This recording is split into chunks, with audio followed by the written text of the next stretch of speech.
Adi Lila, Chapter 5. All glories to the Supreme Personality, Sri Vishvambar, Lord Chaitanya. He is the Supreme Lord of Lords, and his feet are decorated by the marks of the flag, lightning, goad, etc. The Supreme Lord performed various transcendental pastimes while residing in Jagannath Mishra's house. One day, Sri Jagannath Mishra called his dear son Vishvambar and told him, "Bring my book." Nimai hastened to the house where he heard his father's call, and the ankle bells on his feet jingled loudly as he moved. Sri Jagannath Mishra inquired, "Where is the tinkling of ankle bells coming from?" Both he and his wife, Srimati Sachi Devi, searched all around. "My son does not wear ankle bells on his feet. Where does this sweet sound of ankle bells come from?" How extraordinary! The father and mother considered the incident but remained speechless with surprise. After bringing the book, the Lord ran off to play. The parents saw another wonder when they entered the house. All over the house they saw wonderful footprints with different symbols like the flag, lightning, goad, festoons, etc. Both were thrilled with great delight, and their eyes brimmed with tears as they examined the footprints. They offered obeisances to the lotus footprints and said, "We will be liberated. No more births." Sri Jagannath Mishra requested his wife, "Please listen, mother of Vishvarup, Lord Chaitanya's elder brother. Cook a nice sweet rice preparation with ghee. In the morning I shall bathe our house deity, Sri Damodar Shila, with panchagavya, the 5 substances: cow milk, yogurt, ghee, cow urine, and cow dung. I believe that the sound of ankle bells actually came from the feet of the deity as he secretly moved around the house." Jagannath Mishra and Sachi Mata felt great happiness as they worshipped the Shalagram Shila, and Lord Chaitanya smiled within his mind. Here once again another wonderful pastime of Lord Chaitanya, the son of Sri Jagannath Mishra. A very pious Brahmin was visiting different places of pilgrimage to satisfy the Supreme Lord Krishna. He worshipped Lord Krishna by chanting the Gopal mantra, consisting of 6 syllables, and he did not eat anything other than the remnants of food offered to Lord Gopal. After visiting many pilgrimage sites, the fortunate Brahmin at last came to the house of Lord Chaitanya. As a person of incomparable purity, he was enveloped in a great spiritual effulgence. He carried Lord Gopal and Shalagram Shila around his neck as his most wonderful decorations. With half-closed eyes, the Brahmin constantly chanted Krishna, Krishna, and deep in his heart, he tasted the nectar of love of God. Seeing this shining personality, Jagannath Mishra stood up out of respect and then offered his obeisances. The most respectable Sri Jagannath Mishra did everything to properly look after his esteemed guest. He personally washed the guest's feet and offered him a fine elevated seat. Once the Brahmin was seated comfortably, Sri Jagannath Mishra inquired, "Where is your place of residence?" The Brahmin replied, "I am disinterested in worldly affairs, so I travel throughout different countries. It is only because of my restless mind that I roam." Sri Jagannath Mishra said respectfully, It is the good fortune of the world that you travel everywhere. I especially feel most fortunate today, so please permit me to cook for you." The Brahmin replied, "Dear Mishra, do as you please." Happily, Sri Mishra made extraordinary and wonderful arrangements. Sri Mishra had the kitchen thoroughly cleaned and then arranged for all the ingredients for cooking to be brought. The Brahmin himself cooked to his full satisfaction and sat down to offer all the foodstuff to Lord Krishna. Sri Sachinandana Chaitanya is the supersoul within everyone's heart. He decided to show himself to the Brahmin. The Brahmin had just begun his meditation when the Supreme Lord, Sri Gaurasundar, appeared in his presence. He stood there naked, his entire form covered with dust. He was the color of the sun with beautiful hands and feet. Smiling, he took a handful of food from the Brahmin's offering and ate it while the Brahmin looked on. Although favored by good fortune, the Brahmin called out, "Alas, alas, this restless boy has stolen the food meant for offering." When Sri Jagannath Mishra came, he saw that the Supreme Personality of Godhead, Sri Gaurasundar, was happily smiling and eating rice. Intending to beat the Lord, an angry Mishra chased after him. But the Brahmin stood up fearfully and caught hold of Mishra's hand. The Brahmin said, "My dear Mishra, you are a respectable and knowledgeable person, but what knowledge does this little boy have? What will beating him accomplish? It is one thing to beat a person who can reason right from wrong, but I forbid you to beat this boy." Feeling miserable, Sri Mishra sat down holding his head. He did not speak a word, nor did he lift his head. "Do not feel sad, dear Mishra," said the Brahmin. "The Supreme Lord certainly knows everything that happens at all times. Please, bring whatever fruits or vegetables you have in the house. I shall simply eat that today." Sri Mishra said, "If you kindly consider me your servant, then let me arrange for you to cook again. I shall only be satisfied when you cook once again. I have all the necessary ingredients for cooking in the house." The other friends and relatives in the house also implored him to cook again. "Since you all desire it," agreed the Brahmin, "I shall cook every preparation again." Everyone was satisfied that he had agreed, and they cleaned the cooking place for him. They quickly gathered the cooking ingredients, and the Brahmin began to cook. Some people warned the Brahmin that the restless child might spoil the offering again. "Take the child to another house and keep him there until the Brahmin has completed his cooking and eating," they told Sachi Mata. Mother Sachi carried her child to a neighbor's house. The young ladies all teased, "Hey Nimai, is this the way you should act? Stealing the Brahmin's food?" With a smile on his exquisite moon-like face, Lord Chaitanya replied, "What is my fault? The Brahmin called me." But they objected. "O Nimai, will you do more mischief now that you have lost your caste? Who knows this Brahmin, where he comes from, or who his family is? How can you maintain your caste after having eaten food cooked by him?" Smiling, Lord Chaitanya replied, "I belong to the cow tender's caste. I accept food prepared by a Brahmin all the time. How does a cow tender lose his caste by eating a Brahmin's food?" Saying this, the Lord looked at everyone with a smile. The Supreme Lord, Sri Chaitanya, used this trick to explain to them the truth about himself. But his illusory potency is so perfect that no one could understand him. As they carried him around, the various residents of the neighboring houses enjoyed the child's arguments. The Lord went joyfully from arms to arms, and whoever held him floated in an ocean of bliss. In the meantime, the Brahmin cooked once again and sat down to make offering to Lord Balagopal. While offering, the Brahmin thought of Lord Balagopal, But Lord Gaurachandra, the Supersoul, knew everything. Lord Chaitanya charmed everyone and then left their presence completely unnoticed. Smiling all the while, he went to the spot where the Brahmin was offering his food.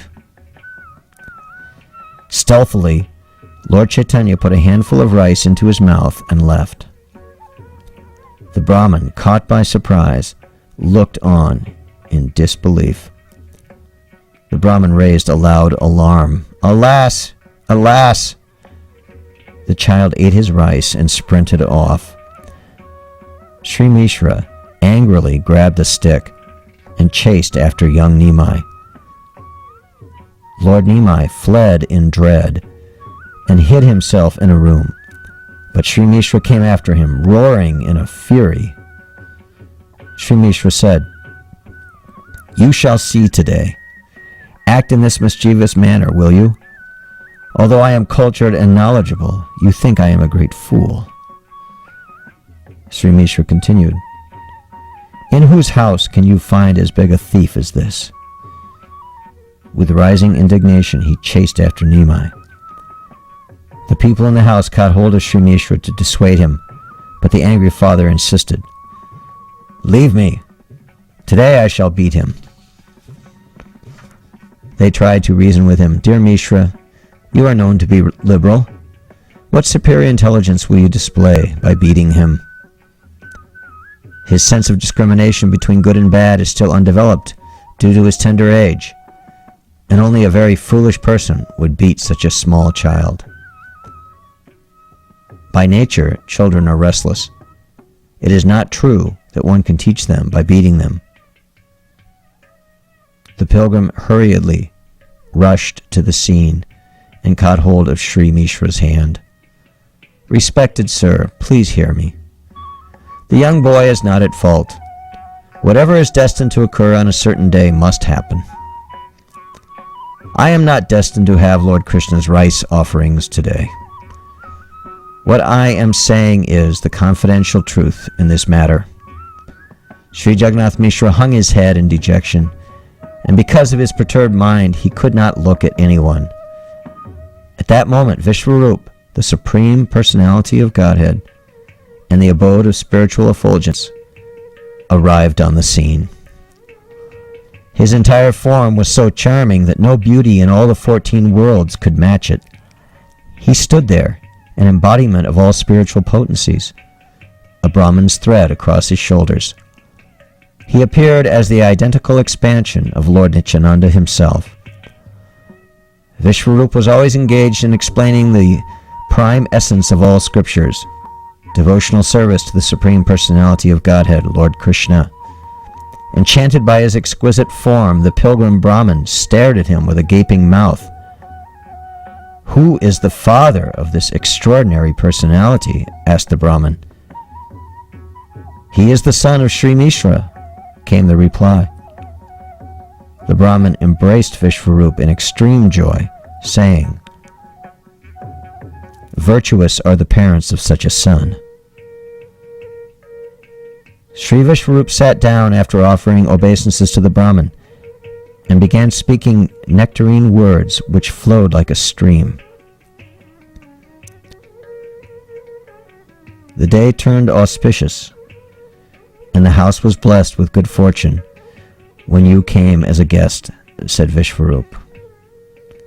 You are constant and happy within yourself.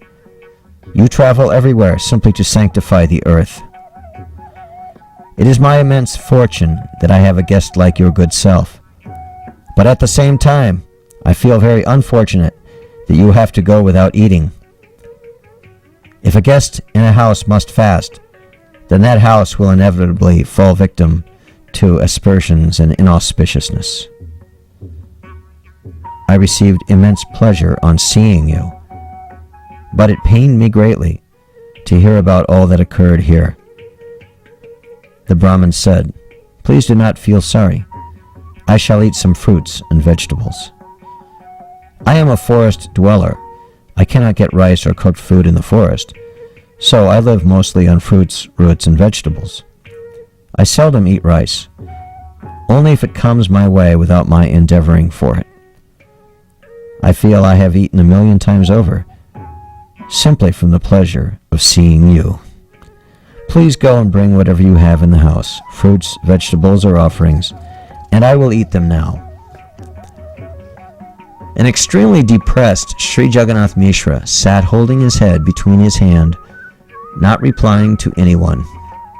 Sri Vishwarup said, "Sir, you are a magnanimous ocean of mercy, yet I feel hesitant to ask you something.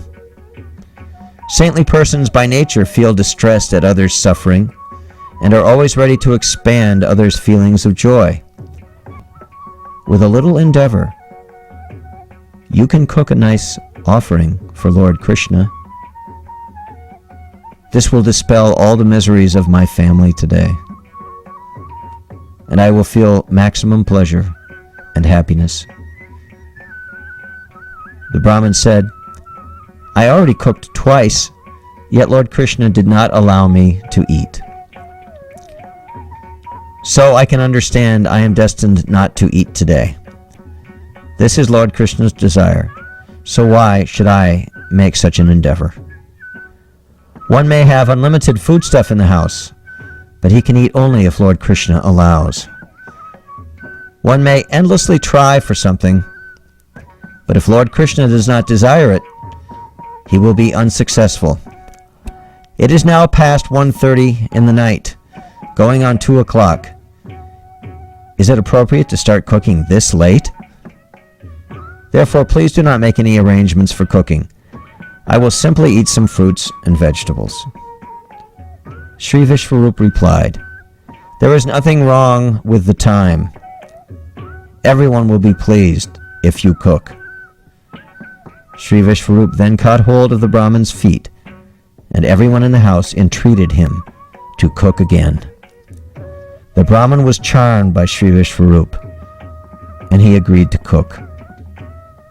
Everyone uttered Sri Hari's name in joy and cleaned the place for cooking. They cleaned quickly, and meanwhile the necessary ingredients for cooking were brought. The respected Brahmin then proceeded to cook, and everyone kept the child at a secure distance. Sri Mishra posted himself at the doorway of Nimai's room. "Tie the doors to the room from the outside so that he cannot escape," suggested someone. "Good, good," agreed Sri Mishra. "That is a good plan. Tie the doors from the outside and we will remain out here." The ladies inside Nimai's room said, "Don't worry, Nimai is fast asleep. There is nothing more he can do." The child was kept away in this manner, and in a short while the Brahmin finished cooking. That pious Brahmin then prepared an offering plate filled with the things he cooked. He sat down to offer everything to Lord Krishna through his meditation. Nimai, the son of Mother Sachi, knew everything because he is the supersoul within everyone's heart. He desired to appear before the Brahmin and reveal himself.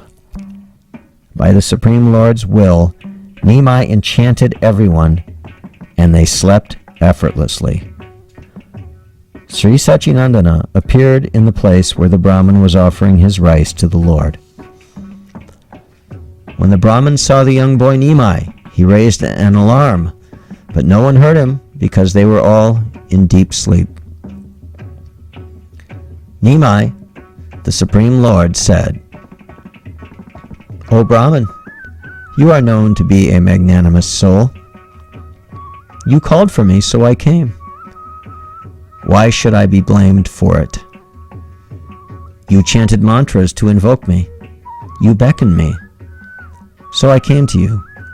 How could I resist? You incessantly meditate on me, so I decided to appear before you." At that moment, the Brahmin saw a wonderful sight. The Supreme Lord stood before him in his 8-handed form, holding in 4 of his hands the 4 symbols: conch shell, disc, mace, and lotus. With 2 other hands, He held butter and ate it, and with the last two hands he played the flute. He saw the Lord's entire form decorated with gem-studded ornaments. His breast was marked with Lakshmi Devi's sign of Srivats, and the priceless Kaustubha jewel hung brilliantly with other precious gems in a necklace. His head was decorated with fresh forest flowers that circled his peacock feather. His rubicund lips, like the rising sun, set off his softly glowing moon-like face. His pink lotus petal pair of eyes smiled sweetly as his knee-length Vaijayanti flower garland and his exquisite shark-shaped earrings swayed delicately. His feet were like blossoming lotus flowers, decorated with gently tinkling gem-studded ankle bells. The luster from his delicate pearl-like nails dissipated the darkness. The Brahmin saw the place transformed immediately into Vrindavan Dham. The wonderful Kadamba trees became clamorous with the chirping of birds. Cowherd boys and girls roamed about on their own, and everything was exactly as he had seen it in his meditation. Overcome with ecstasy at seeing such an extraordinary display of opulence, the Brahmin fell unconscious. The Supreme Personality of Godhead, Sri Gaurasundar, who is an ocean of mercy, placed his transcendental hand on the Brahmin's body. He regained consciousness by the Lord's touch, but the Brahmin was still speechless and inert with overwhelming joy. Again and again he fell swooning to the ground, sometimes getting up and sometimes falling. He moved by great upsurges of spiritual emotion. Overcome by shivering, perspiration, and horripilation, he was unable to remain still. Tears flowed as freely as Mother Ganga. The Brahmin caught hold of the Lord's lotus feet and cried loudly for some time. Acknowledging the Brahmin's eagerness, the Supreme Lord Sri Gaurasundar spoke a few words with his enchanting smile. The Supreme Lord said, "O learned Brahmin, please listen. In many past lives, you were my servitor. You have always meditated on me. Therefore I came to show myself to you. In my previous incarnation, I appeared to you in the house of Maharaj Nanda in this self-same form, but you have forgotten. In my previous incarnation as Krishna, I appeared in Gokula Dham, and in that lifetime you were making pilgrimage to holy sites with sincere spiritual fervor. By divine arrangement, you came as a guest to Nanda Maharaj's house and offered me your foodstuff. In that encounter, we also exchanged affections just as we are now. I ate your offering then, as I have done this time. You are my servant birth after birth, therefore I have appeared before you. No one other than my servants can see me as I am. I am entrusting these confidential topics to you. Do not reveal them to anyone. As long as my present incarnation remains on this earth, if you reveal my identity, I shall destroy you. I made my appearance where the congregational chanting of Lord Krishna's holy name has already begun, and I will initiate the propagation of that chanting throughout the world. I will freely distribute to every house the process of loving devotional service to the Supreme Lord, which is so fervently desired even by Lord Brahma and other elevated personalities. Remain with us for some time, and you will see many things, but you are strictly forbidden to describe them to anyone. the Supreme Lord Gaurasundar went back to his room after he showered his mercy on the Brahmin by giving him all assurance. He lay down like a child in his previous sleeping posture. No one was aware of anything because of the deep slumber caused by the Lord's mystic potency. The pious Brahmin was filled with great exhilaration after seeing the extraordinary pastimes of the Lord. He smeared that transcendental rice over his entire body and then ate it while crying incessantly in ecstasy. He danced, sang, laughed, and made loud roaring sounds while continuously shouting, "All glories to Lord Balagopal." The Brahmin's loud roaring awakened the residents of the house, so he quickly restrained himself from further outbursts of spiritual emotions and cleaned his body. The Brahmin ate without worry, and everyone was immensely pleased by this. The Brahmin considered telling everyone what he knew. Let them know that the Supreme Lord is amongst them. That way they can all be liberated, he thought. The Supreme Personality of Godhead, who is desired by and offered prayers by Lord Shiva and Lord Brahma, has now appeared in the family of a Brahmin. But the Brahmin remembered the Lord's instruction not to reveal anything to anybody. Afraid to disobey him, he did not speak to anyone. The Brahmin knew the Lord's real identity, but others were unaware that the Brahmin had this extraordinary knowledge. Happily, the Brahmin remained near the Lord. He begged alms from many different places, but each day he returned to see the Supreme Lord. Such wonderful pastimes of the Lord are revealed in the Vedic literatures.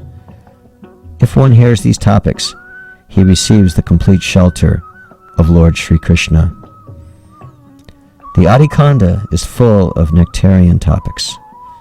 It describes how the Supreme Personality of Godhead, Narayan, performed playful pastimes, acting as though he were a mere child.